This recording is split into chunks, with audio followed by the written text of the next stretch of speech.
السلام عليكم ورحمة الله وبركاته. ازيكم يا حبايبي؟ عاملين ايه؟ ان شاء الله تكونوا كده بخير يا رب وسعادة، وكل سنة وانتم طيبين. بمناسبة اللحمة طلعت. الجيران الجيران افتكرونا باللحمة. بصوا بعتلي ايه. ربنا يا رب يزيدهم من نعيمه. والله العظيم جابوها لي لحد هنا. هما بيذبحوا بعيد في مكان بعيد، يعني من اللي هو المكان المدن الجديدة دي. بيذبحوا هناك طبعا في بيتهم الجديد. فبيجيبوا لنا اللحمه لحد هنا، يجوا يسالوا على محمد عبد اللطيف، ويقوم محمد نازل لهم ويدوا له كيس اللحمه ده. ربنا يزيدهم من نعيمه يا رب، وكل سنه وهم طيبين، وكل مصر طيبه يا رب العالمين. النهارده ان شاء الله هنسمي بسم الله، وهنعمل مع بعض الفته الجميله المصريه. انا اللحمه دي غسلتها غسله واحده. هحطها بقى تاخد تشويحه، يعني تتشوح كده في الحله، وبعدين نسقيها ميتها، وهنعمل مع بعض الفتة ان شاء الله بإذن الله. يلا نبدأ نعمل الفتة. اللحمة هي يا حبايبي سخنت الحلة وحطيتها، هتاخد تشويحة كده، وهنحط بقى ميتها تغلي قبل ما ناخدها تشويحة كده على البوتاجاز. كل سنة وانتم طيبين، ويا ريت ما تنسونيش في اللايك والاشتراك. ان شاء الله نعمل مع بعض الفتة المصرية بإذن الله. هي فتة على القد، يعني على قدنا كده، ويا رب تعجبكم وتنور رضاكم. يلا نصلي على سيدنا محمد ونبدأ. انا دلوقتي سخنت الحله ورحت حاطه فيها اللحمه تاخد صدمه. هغليلها بقى الميه عشان اطشها بيها، بس اقلبها عشان ياخد الجنب التاني اللون التاني. حبايبي التوابل اهي. ده فلفل اسمر، ده كمون على ورق لورا مفروم، دي كزبره، وده ورق لورا سليم اهو. هنرميهم على اللحمه. في لحمه لما بتحطيها في الحله بتخس، انما دي لو اكبر الحته زادت. هرش عليهم التوابل،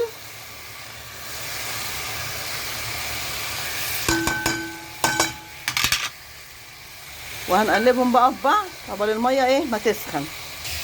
اهي يا حبايبي اللحمه خلاص، هكب عليهم بقى ميتها وهرجع لكم. انا طشيت اللحمه اهو يا حبايبي بالميه السخنه.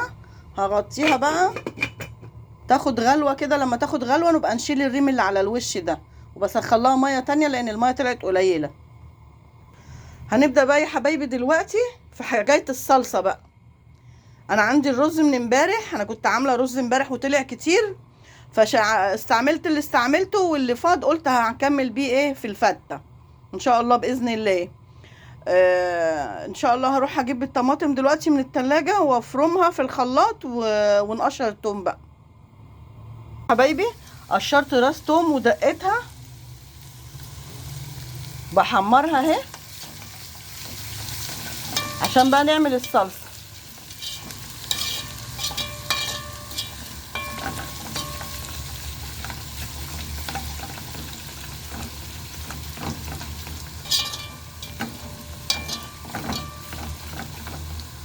هجهز الخل بقى.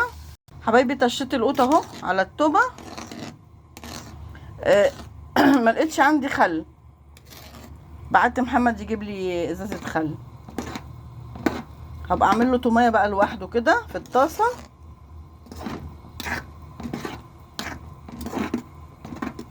كمان انا مش هحط هنا في الصلصه لان امام محمد ما بيحبش الخل.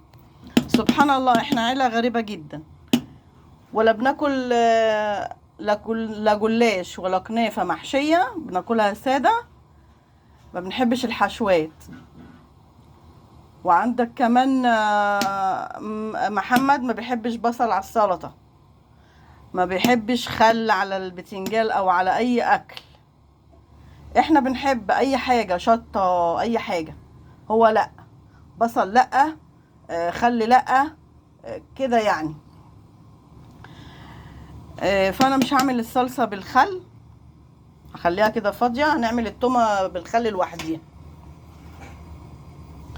بص حبايبي، حطيت التوابل، ده ملح، كزبره ناشفه، فلفل اسمر، كمون. بس انا ما بستعملش اي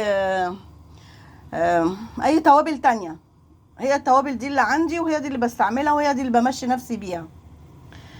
فلفل، كمون، ملح، كزبره ناشفه، وكمان الكمون فرمه عليه ورق لورا. خلاص يا حبايبي انا خلصت. اللحمه خلاص اهي استوت الحمد لله اهي. وادي الصلصه خلاص خلصت برضو. ودي لقمه عيش انا عاملاها ليا انا لوحدي، عشان خاطر انا خارجه، فعايزه يعني احمل الفيديو قبل ما اخرج. ده الرز يا حبايبي اهو، بصوا بصوا الرز والله زي الخرز.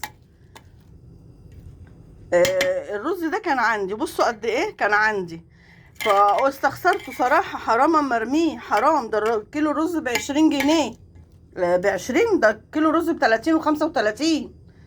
هرمي ده يجي نص كيلو، ارميه ولا استعمله؟ هو هيقول لا ما تحطونيش على الفته. قولوا لي في التعليقات ارميه ولا استعمله. انا اصلا مش هرميه، انا هستعمله. بس ايه يعني، شوروا عليا في التعليقات حاجه زي كده، نرميها ولا نخليها نستعملها ونقضي بيها. الواحد خلاص بقى على قده، ما بقاش فيه خلاص. حرام علينا لما نرمي نص كيلو رز معمول اهو، سمنه ونار ورز يعني وواقفه، حرام لما نرميه. انا هعمل دلوقتي ليا طبق. انا فطرانه والحمد لله وشبعانه، بس ايه عشان اصوره معاكم عشان احمله قبل ما انزل. عملت اللقمتين دول، هقلب فيهم شوربه، يعني هحط شوربه بسيطه عليهم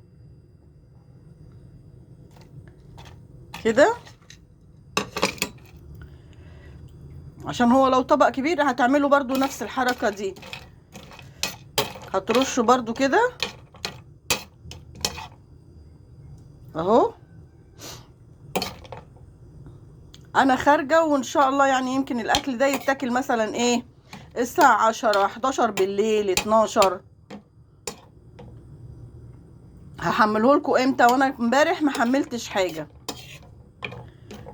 فان شاء الله نعمل مع بعض الطبق الفته ده الصغنون ده على قدي، عشان اوريكم يعني الفته، اقصد اصور معاكم الفته. كل سنه وانتم طيبين.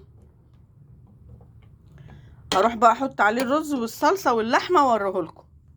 بصوا حبايبي طبق الفته اهو اهو، تقلوب الف هنا وشفا، وكل سنه وانتم طيبين، ويعود علينا وعلى جميع مصر بحالها يا رب بخير وسلام وسعاده، وربنا يهون علينا الغلا اللي احنا فيه ده يا رب. يا رب هونه يا رب جميعا يا رب علينا جميعا يا ارحم الراحمين.